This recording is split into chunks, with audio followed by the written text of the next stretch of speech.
Hola, soy Julio Vaqueiro. Estas son las noticias esta noche de jueves en Digital. Noticias Telemundo Digital. Mi corazón está destrozado.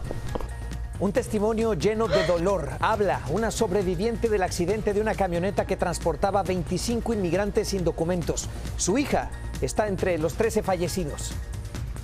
El testimonio de esta madre es una muestra de los peligros que corren tantas familias a manos de coyotes. Hablaremos de eso y de la llegada de cada vez más migrantes a la frontera.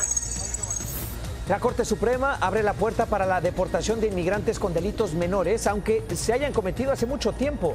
Activistas critican la medida. Implica que los van a perseguir por cualquier cosa, así no sea un crimen grave, un crimen que sea menor, pueden ser deportados. ¿Qué significa esta decisión de la Corte? ¿A quién y cómo puede afectarle? Todo esto lo revisamos. Y la advertencia de una nueva ola de contagios. La vacunación avanza, algunos estados retiran las restricciones por el COVID-19, pero el peligro sigue aquí. Debe seguir usando la mascarilla hasta que pase el tiempo y a ver si ya salimos de esto y nos vacunamos todos. Los expertos dicen que el número de muertes y el número de contagios todavía es muy alto para volver a la normalidad. Veremos en dónde estamos parados ahora. Pero esta noche comenzamos con las palabras de una madre que vio a su hija morir en sus brazos. Jorge Miramontes habló con ella. Mi corazón está destrozado. La señora Berlín no encuentra consuelo. Su hija Yesenia Magali Cardona, de 23 años, es una de las 13 personas indocumentadas que perdieron la vida cuando la camioneta en que cruzaban la frontera chocó aparatosamente contra un camión de carga. Fíjate que mi niña ya no tenía vida. Que yo le hablaba, le tocaba la cara, le hablaba, la besaba. No me respondió. Lo vi el color de sus labios, que los tenía morados, vi que su color ya estaba pálido. No me respondió. En medio del dolor por presentar lesiones en su cabeza, pecho, espalda y pies, recordó que los traficantes de humanos no les dijeron que 25 personas estarían hacinadas en un mismo vehículo. Nos metieron tan rápido que metieron muchos y solo nos cerraron la puerta. Nosotros decíamos que ya no cabían, y nos cerraron la puerta y ya no podíamos hacer nada. A mí me quedaron dos personas encima de mí. Berlín Cardona, de 47 años, y su hija Yesenia salieron el pasado 2 de febrero de Chiquimulilla, Guatemala, hasta la frontera de Mexicali, México. El coyote las cruzó junto con otro grupo por un hueco en la malla fronteriza. ¿En algún momento usted se percató que la patrulla fronteriza los estaba siguiendo? No nos percatamos de eso, ni escuchamos que dijeran que iban detrás de nosotros. En medio de la tragedia registrada el 2 de marzo, esa madre reflexionó sobre la búsqueda del sueño americano. Se arriesgan sus vidas, que no lo hagan. Yo sé que todos a veces por un sueño, otros por venir huyendo de la violencia lo hacemos, pero venimos a caer en esta situación que nosotras caímos. En Brea, California, Jorge Miramontes, Noticias Telemundo. Yesenia Cardona salió en busca del sueño americano desde un pequeño pueblo en el sureste de Guatemala. La noticia de su fallecimiento ha conmocionado a su natal Chiquimulilla, en Santa Rosa. Desde ahí su tío cuenta que era una joven trabajadora que solamente quería un mejor futuro. Mi sobrina era como mi hija prácticamente, no sobrina porque ella se crió con mis hijos y la queremos hasta el día de hoy como parte de nuestra familia. Entonces para mí fue algo, ¿qué les digo? Como un balde frío, hasta el día de hoy no lo acepto. El señor Hernán cuenta que no supo que su hermana y su sobrina habían emprendido el camino hacia Estados Unidos hasta que se enteró del accidente. Los familiares de otros fallecidos en este choque tratan ahora de recuperar los cuerpos. 10 de los muertos son mexicanos. Sus seres queridos buscan sepultarlos en su país. Todos querían una mejor vida y ayudar a sus familias. Es el caso de Jairo, de Mexicali, que con su muerte deja solos a 3 hijos y a su esposa. Su sueño, tener su carro, poner su Uber y pues aquí seguir y salir adelante, pero pues no se logró. Quiero que mi niño y sus niños se despidan de su cuerpo y pues que lo vean por última vez. El consulado mexicano dijo que ayudará a la repatriación de los cadáveres. Este drama es una muestra del creciente flujo de migrantes a la frontera. De acuerdo con el gobierno, en el último mes han detenido a cientos de migrantes intentando cruzar, algunos hacinados en camiones y camionetas, otros en casas de seguridad. Son tantas las personas que se cree que los coyotes usan pulseras con números para identificarlas. El gobierno reconoce que está saturado. Have the capacity now to address the asylum seekers' claims in an orderly, efficient, and safe manner, because that system was dismantled in its entirety by the prior administration. Sin capacidad, dice el secretario. Bueno, en la frontera advierten que se esperan más migrantes y ya se preparan albergues para recibirlos. Del lado mexicano, la crisis se siente en puntos fronterizos como el de Piedras Negras. Más de 300 migrantes son deportados a diario por ese cruce. Pero a pesar de eso, muchos lo siguen intentando. Maricruz Gutiérrez reporta. El río Bravo parece cobrar fuerza. La patrulla fronteriza merodea por las aguas mientras una madre y sus hijas tratan de burlar la autoridad estadounidense. Pero los peligros de este caudal que muchos dicen es traicionero no impiden que continúen. Al caminar entre la corriente, esta madre casi cae con su pequeña en brazos, pero logra llegar a aguas estadounidenses y son rescatadas y puestas a salvo. Diariamente son decenas o quizás cientos de migrantes los que, como esta persona, están tratando de llegar a los Estados Unidos para lograr su sueño americano. Pero José David, de origen hondureño, no corrió con la misma suerte. Él huyó de su país por amenazas de muerte, dejando a su esposa y 2 hijos. Ahora fue detenido en territorio mexicano.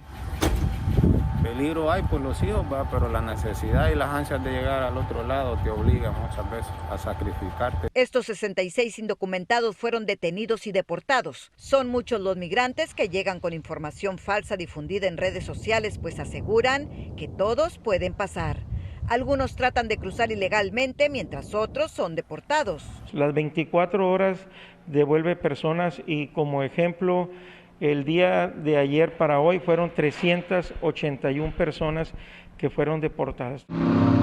Desde Piedras Negras, México, Maricruz Gutiérrez, Noticias Telemundo. Para poner todo esto en perspectiva, mire estos datos sobre la llegada de menores migrantes. Documentos obtenidos por Axios muestran que en la primera semana de marzo, la patrulla fronteriza refirió un promedio diario de más de 320 niños migrantes al Departamento de Salud y Servicios Humanos. Esto es mucho más que el promedio de 203 menores migrantes que reportaron la última semana de enero. Y en la primera semana del año solamente entraron 47 niños migrantes al día. Así que en lo que va de este 2021 pasamos de 47 menores al día a 320 en un periodo de 2 meses. Con estos números, los albergues están ocupados al 94%. Parte de la estrategia del gobierno de Biden para frenar la migración es apoyar a los países de Centroamérica. Hoy justamente Biden sostuvo una llamada con el presidente de Guatemala, Alejandro Yamatei, y los dos revisaron puntos clave sobre migración, corrupción y oportunidades económicas. Biden aprovechó para enviar sus condolencias por los 13 migrantes asesinados en México en febrero pasado. Por otra parte, el Departamento de Justicia pidió a la Corte Suprema que desestime 3 demandas de la administración Trump sobre ciudades santuario. Estas demandas pretendían que los departamentos locales de policía avisaran a las autoridades federales si iban a liberar inmigrantes sin documentos. La nueva administración de Biden no quiere seguir esta política y por eso quiere desestimar las demandas. Una nueva decisión de la Corte Suprema hará más fácil la deportación de inmigrantes sin documentos que hayan cometido delitos menores. Es un fallo con implicaciones graves para muchos latinos. Cristina Londoño lo explica. Totalmente devastador, es terrible para nuestra comunidad. Así se refiere Gustavo Torres al fallo de hoy de la Corte Suprema de Justicia, que hará más fácil la deportación de inmigrantes que hayan cometido delitos. Porque implica que los van a perseguir por cualquier cosa, así no sea un crimen grave, un crimen que sea menor, pueden ser deportados. El fallo de los 5 jueces conservadores fue contra el mexicano Clemente Pereira, padre de 3, un hijo soñador y otro ciudadano. Lleva 25 años aquí, pero fue convicto por usar un seguro social que no era suyo para poder trabajar. El juez Neil Gorsuch, quien redactó la decisión de la mayoría, dijo que los extranjeros que busquen cancelar una deportación deben demostrar que no han sido condenados por un delito descalificante y que el mexicano, en su caso, no demostró que él tiene buen carácter moral. Pero esto no quiere decir que no hay esperanza para los indocumentados con delitos a su nombre, aclara la abogada Alma Rosa Nieto. Ellos pueden pelear una deportación, pero su defensa, asegura, tiene que ser muy sólida. Lo que va a dificultar es que ahora le pone más peso al inmigrante y tiene que probar que no tiene un delito que lo descalifica y que tiene buena conducta dentro de Estados Unidos. Definitivamente. A pesar de 3 deportaciones, esta madre logró legalizar su situación. Con la decisión de la Corte, su destino habría sido otro. Deberían de darle una oportunidad a este hombre, así como me la dieron a mí en su tiempo. Yo he demostrado hoy por hoy que soy alguien que le puedo ayudar a la comunidad. Con la amplia mayoría conservadora en la Corte Suprema de Justicia, los expertos pronostican que este es solo el comienzo de los fallos en contra de la comunidad inmigrante. Para protegerla, afirman, es más urgente que nunca la reforma migratoria. Julio. Gracias Cristina. Pues bueno, la reforma migratoria del presidente Biden, ahora se sabe, ha tenido que detenerse en el Congreso al menos hasta abril. Los demócratas en la Cámara de Representantes no tienen los votos suficientes. No obstante, la semana que viene se votará sobre 2 medidas migratorias. Una para garantizar la residencia permanente de los Dreamers y otra para proteger a los campesinos sin documentos.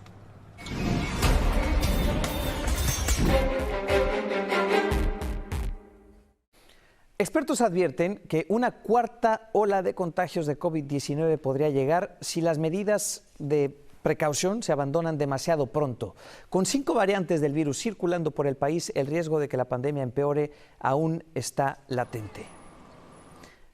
Por eso las autoridades están pidiendo que las personas continúen utilizando mascarilla para evitar que los hospitales vuelvan a saturarse. Todo esto, hay quienes están haciendo esta pregunta. ¿Es tiempo o no de relajarnos frente al COVID-19? Veamos cómo está el mapa de Estados Unidos en cuanto al uso de la mascarilla. En color gris vemos la mayoría de los estados que tienen todavía órdenes de utilizar la mascarilla de forma obligatoria. Los estados color rojo, son 15 de ellos, no tienen órdenes de utilizar mascarilla, y en amarillo 2 de ellos que tienen órdenes de utilizarla solamente en algunas circunstancias. Texas, Alabama, Mississippi son los últimos 3 estados que retiraron las órdenes de utilizar la mascarilla. Pero eso no es el tiempo para hacerlo, pues mire usted, estamos viendo entre 1.500 y 2.000 muertes en promedio cada día en Estados Unidos por COVID-19. El promedio de contagios diarios, 70.000 por COVID-19. Son los niveles que estábamos viendo el año pasado. No están tan graves como el peor pico en enero de este año, pero si lo ve usted, estamos como estábamos en verano del año pasado, cuando todavía estábamos muy preocupados por el estado de la pandemia. Y hoy todavía seguimos escuchando historias muy tristes, como la de Charlie Torres en Texas. Es un hombre de 35 años que grabó para sus hijos un video de despedida antes de morir por COVID-19. Desde la cama del hospital, conectado a un respirador, con la poca fuerza que le quedaba, se tomó un tiempo para hablarle a sus hijos. Les dijo que los amaba, que cuidaran de su madre cuando él ya no estuviera aquí. I love you so much. I love you with all my heart. I love you so much. You'll be good. Take care of your mother. I love you. I love you so much.